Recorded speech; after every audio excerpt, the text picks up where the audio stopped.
দুইটা একটা ভিডিও ছেড়ে আপনি যদি কন্টেন্ট মনিটাইজেশনের আশা করে বসে থাকেন, তাহলে তো কন্টেন্ট মনিটাইজেশন আপনি পাবেন না। কারণ এই সেটআপটা পাইতে হইলে আপনাকে কন্টিনিউ কাজ করতে হবে, কন্টিনিউ ভিডিও আপলোড করতে হবে, অন্তত প্রতিদিন একটা দুইটা ভিডিও আপলোড করতেই হবে, হোক সেটা রিলস ভিডিও অথবা লং ভিডিও। তারপর ফটো আপলোড করতে হবে, বিভিন্ন লেখালেখি করতে হবে, স্টোরি আপলোড দিতে হবে।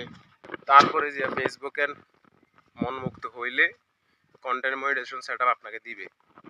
আমাকে অনেকে মেসেঞ্জারে আপনাদের আইডি লিঙ্ক পাঠান বা পেজের লিঙ্ক পাঠান, বলেন যে চেক করতে সব ঠিক আছে কিনা।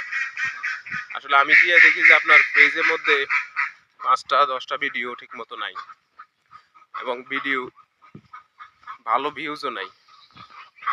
মিনিমাম তো একটা ভিডিওর মধ্যে 1K ভিউজ থাকা লাগবে, তারপর আপনার এঙ্গেজমেন্ট থাকা লাগবে, রিচ থাকা লাগবে, তারপরে না কন্টেন্ট মনিটাইজেশন পাওয়ার আশা ভরসা করা যায়। আপনি যদি ফেসবুকের নিয়ম কানুন মেনে, ফেসবুকের অ্যালগরিথম যেটা ওইটা সিস্টেম বুঝে কাজ করেন, বা ভিডিও আপলোড করার সিস্টেমগুলো জানেন, ভালোভাবে বুঝেন, তাহলে অবশ্যই ভালো ভিউজ আসবে, এঙ্গেজমেন্ট আসবে, ভালো রিচ আসবে।